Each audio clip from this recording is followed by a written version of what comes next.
예수께서 이 말씀을 하실 때에 한 관리가 와서 절하며 이르되 내 딸이 방금 죽었사오라. 오셔서 그 몸에 손을 얹어 주소서.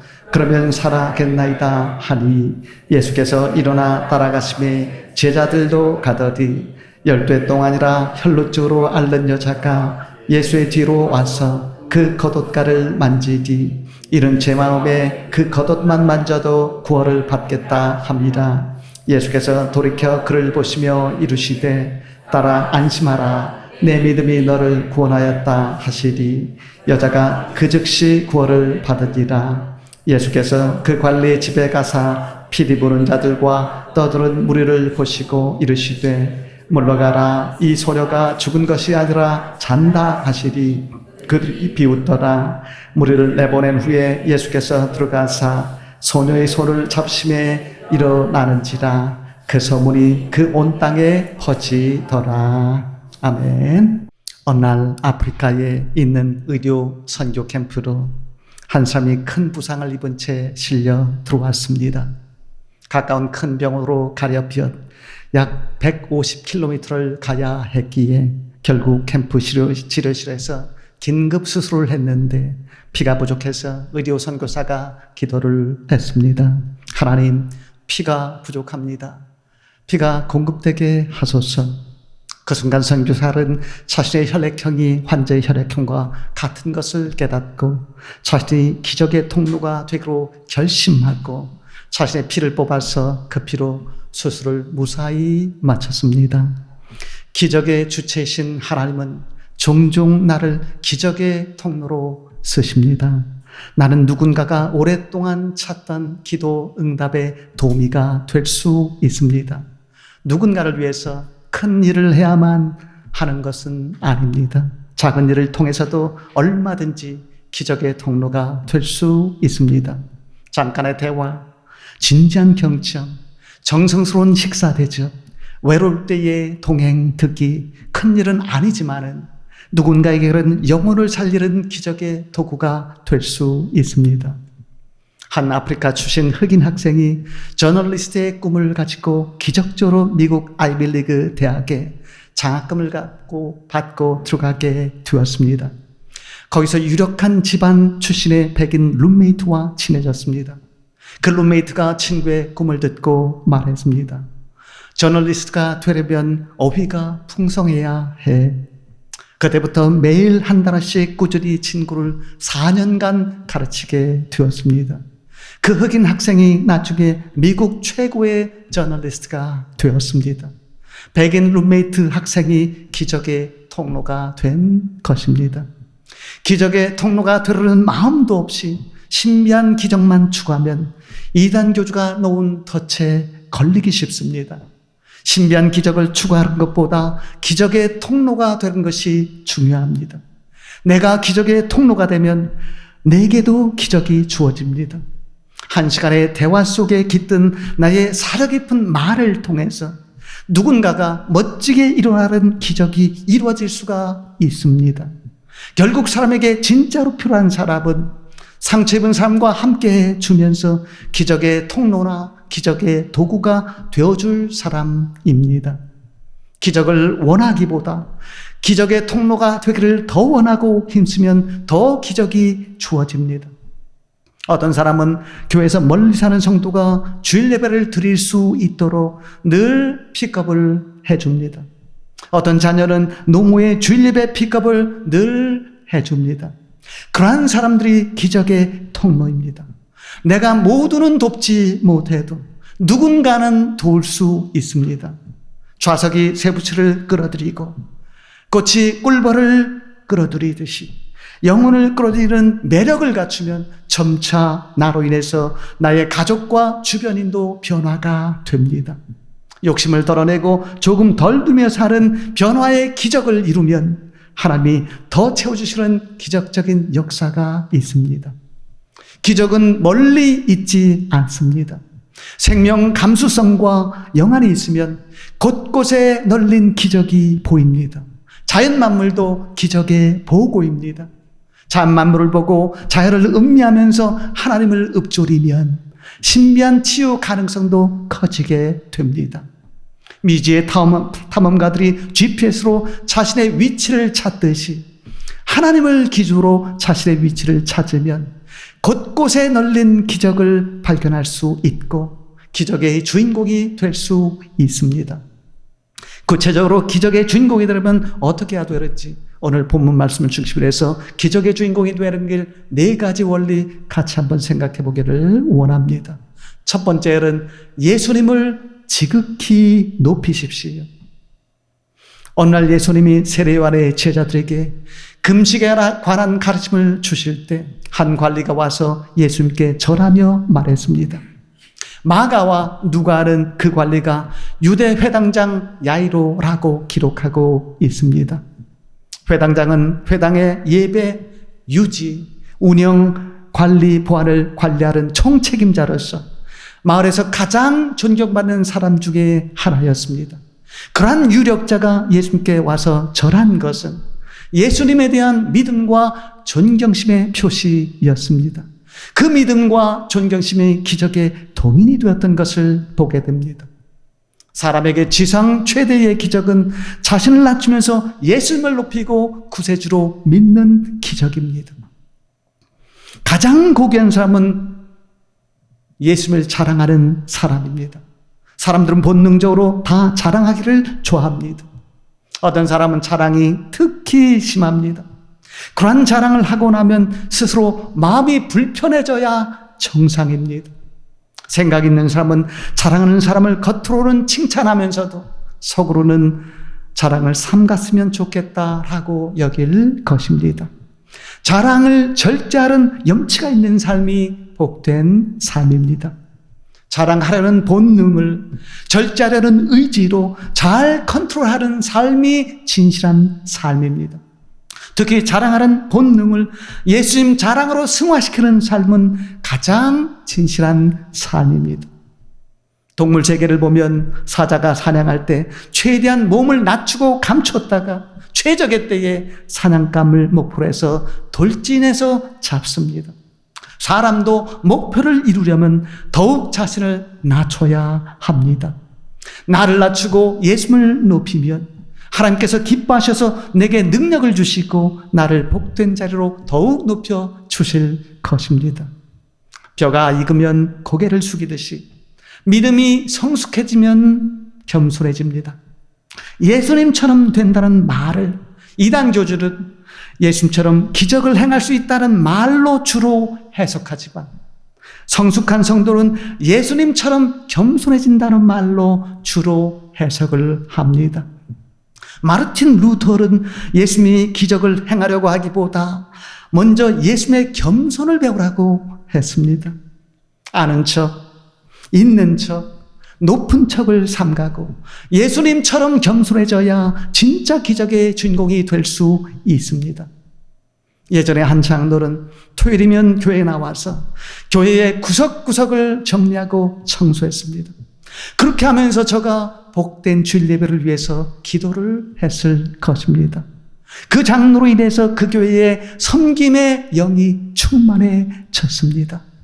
남을 감동시키면서 세상을 변화시키려면 겸손한 믿음은 필수적인 것입니다. 나를 낮추고 예수님을 높이면서 나의 말을 절제하고 남의 말을 경청하려는 사람을 하나님은 더욱 살펴주셔서 큰 복으로 함께 하실 것입니다. 둘째, 기적의 주인공이 되려면 예수님의 신유를 믿으십시오. 관리가 예수님께 절하면서 말했습니다. 18절 말씀 보세요. 내 딸이 방금 죽었사오라 오셔서 그 몸에 손을 얹어 주소서. 그러면 살아나겠나이다.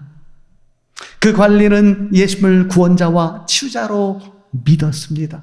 그 믿음이 중요합니다. 물론 예수님을 믿어도 고난은 있을 수 있습니다. 그때 믿음을 포기하거나 예수님을 떠나지 마십시오. 교회에 처음 나왔다가 인간관계 문제, 돈 문제, 광신 문제 등으로 인해서 실망해서 교회를 떠나면 다시 돌아오기가 쉽지 않습니다. 그런 모습을 볼 때마다 굳건한 믿음의 중요성을 새삼 깨닫게 됩니다. 지금도 신유의 기적은 얼마든지 나타날 수 있습니다. 다만 기적에 대한 개념은 바꿀 필요가 있습니다. 신유의 기적이 지금은 옛날보다 훨씬 다양하게 나타납니다. 즉 신유의 기적이 예배나 기도나 찬양 외에 의료기술과 약제기술 등을 통해서도 나타날 수 있습니다. 더 나아가서 성도에게는 고난 과정조차 치유가 이루어지는 과정이고, 죽음을 통해 영원한 안식으로 들어가는 것도 궁극적인 치유의 일종입니다. 지금도 내게는 수많은 치유의 기적이 보이지 않는 곳에서 일어나고 있습니다. 그런 믿음을 가지면 기적적인 실제적인 치유 가능성은 더 커지게 됩니다. 네트 영어의 원리에 의하면 영어로 디폴트는 떨어지다 라는 뜻을 가진 fall에서 파생된 단어로서 직역하면 떨어져 버린 상태를 뜻합니다. 즉 밑바닥 상태라는 뜻입니다. 그 단어가 경제적인 용어로 쓰이면 채무 불이행 상태, 부도 상태를 뜻하고, 컴퓨터 용어로 쓰이면 초기 설정 상태, 기본값 상태를 뜻합니다. 그 단어가 기독교 용어로 쓰인다면 죽으면 죽으라는 상태, 영혼의 파산을 고백하는 상태를 뜻하는 말이 될 것입니다. 나 혼자서는 불가능하다, 죽으면 죽으리라 라는 고백을 디폴트, 즉 기본값으로 삼고, 그 기본값 위에서 예수님 안에서 나는 꿈을 이룰 수 있고 치유될 수 있다라고 믿으십시오. 기적은 믿음에서 시작됩니다. 현실의 짙은 구름 사이로 믿음의 빛을 뿜어내고, 사망의 음침한 골짜기에서도 믿음의 발걸음을 포기하지 않는다면 조만간 기적적인 승리와 치유의 때가 반드시 찾아오게 될 것입니다. 셋째로, 기적의 주인공이 되려면 예수님을 간절히 추구하십시오. 예수님이 일어나 그 괄들을 따라갈 때 12년을 혈루증 앓던 여자가 예수님의 뒤로 와서 그 겉옷가를 만졌다라고 오늘 본문 20절 말씀은 전하고 있습니다. 예수님의 겉옷만 만져도 구원을 받을 것이라고 저가 믿었기 때문이라고 21절 말씀은 전하고 있습니다. 그때 예수님이 돌이켜서 그녀를 보고 말씀을 하셨습니다. 딸아, 안심하라. 내 믿음이 너를 구원하였다. 그러자 즉시 그녀가 구원을 받았다고 22절 말씀은 전하고 있습니다.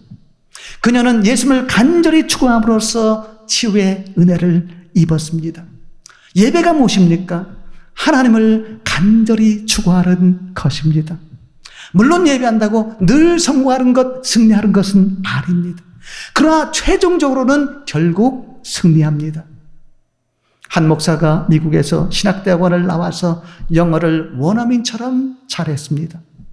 그가 감리교 교회를 개척했다가 실패해서 의식주를 위해서 서울의 유명한 외국어 학원에서 영어 강사를 했습니다. 그러나 영어 실력과는 별개로 수강생이 적어서 수입도 적었습니다.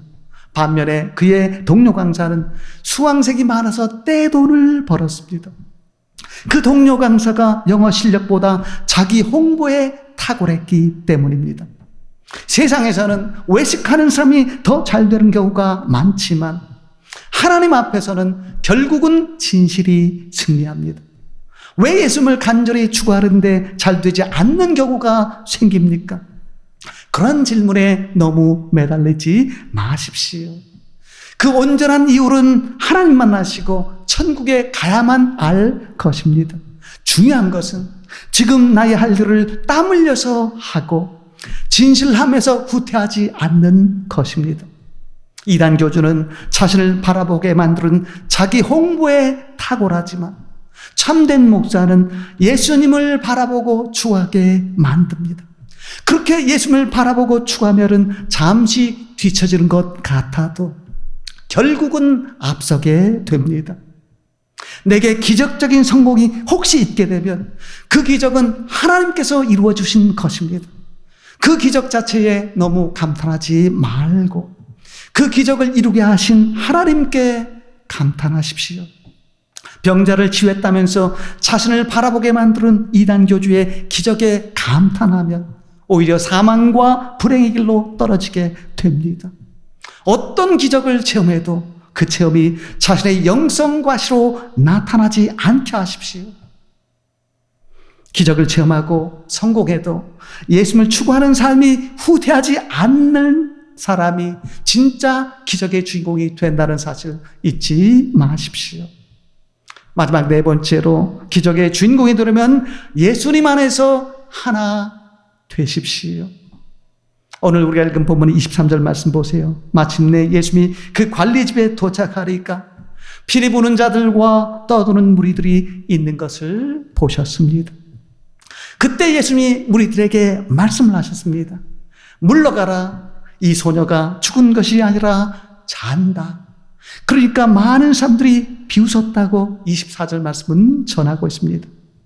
그때 예수님이 그 비웃는 무리를 내보내시고 소녀가 있는 곳으로 들어가 소녀의 손을 잡자 소녀가 일어났다고 본문 25절 말씀은 전하고 있습니다. 이 장면은 치유를 위해서는 불신자를 기적의 현장에서 내보낼 필요가 있다는 암시를 줍니다. 모든 사람들을 사랑하시되 기적적인 역사를 원하면 불신자를 잠시 전략적으로 공동체나 기적의 현장에서 내보낼 필요도 있습니다. 다만 예수님이 본문에서 불신적인 무리들을 기적의 현장에서 내보낸 것은 불신자를 공동체에서 내보내야 기적이 이루어진다는 것을 나타내려는 뜻보다는 공동체 구성원들이 예수님 안에서 하나 되어야 기적이 이루어짐을 나타내려는 뜻이 더 강합니다. 왜 교회에서 성찬식을 행합니까? 예수님 안에서 하나구나라는 것을 새롭게 다짐하기 위해서입니다. 예수님 안에서 하나 될 때 마음으로도 하나 되고 몸으로도 하나 되십시오. 어떤 성도를 보면 힘이 되는 예쁜 말을 골라서 너무나 잘해줍니다.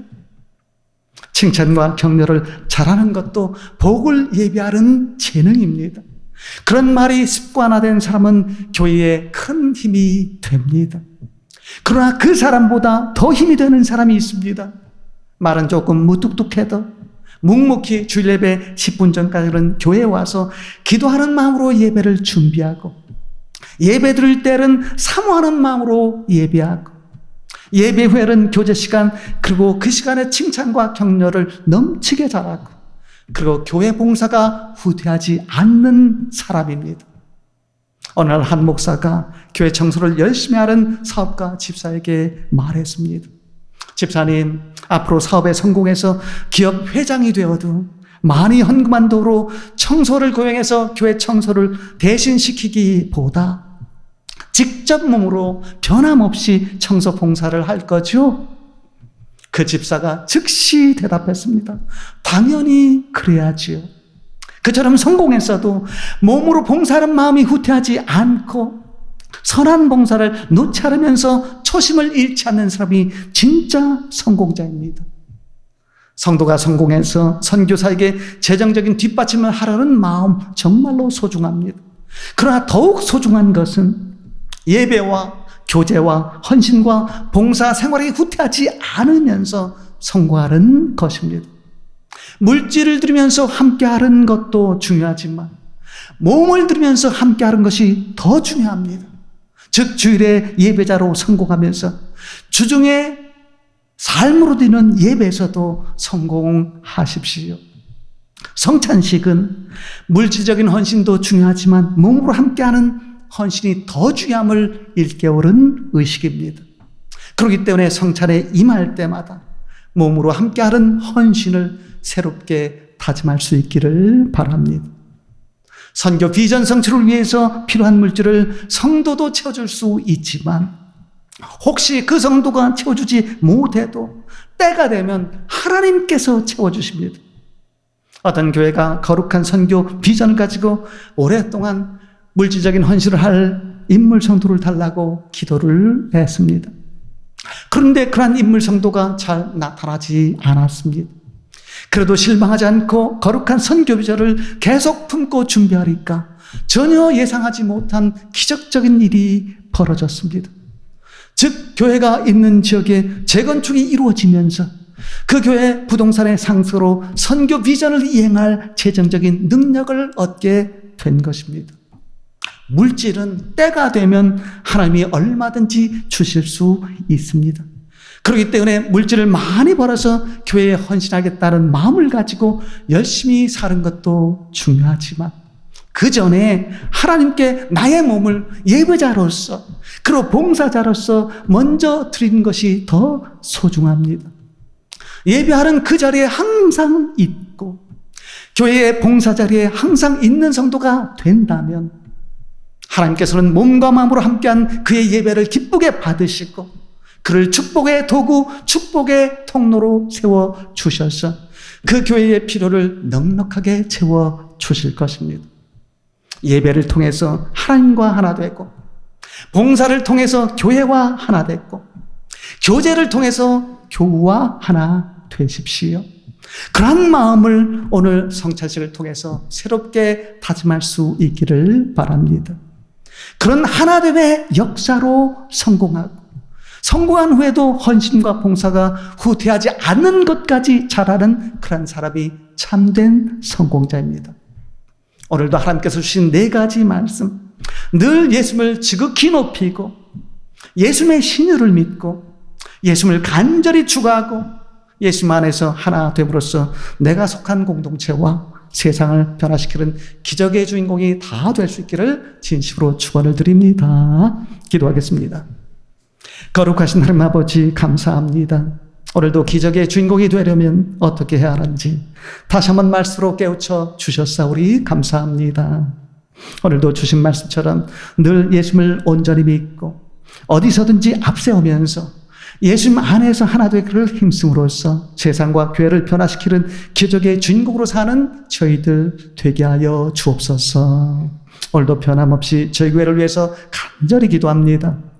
저희 교회에 성공하고도 겸손과 초심을 잃지 않는 인물 성도들 많이 일어나게 하시고 하나님께서 주시는 영권과 인권과 물권을 앞세워서 영혼을 구원하고 세상을 변화시키는 선도적인 역할 잘 감당하게 하시며 세계 선교를 위해서도 크게 쓰임받는 복된 성도 그리고 복된 재단 되게 하여 주옵소서.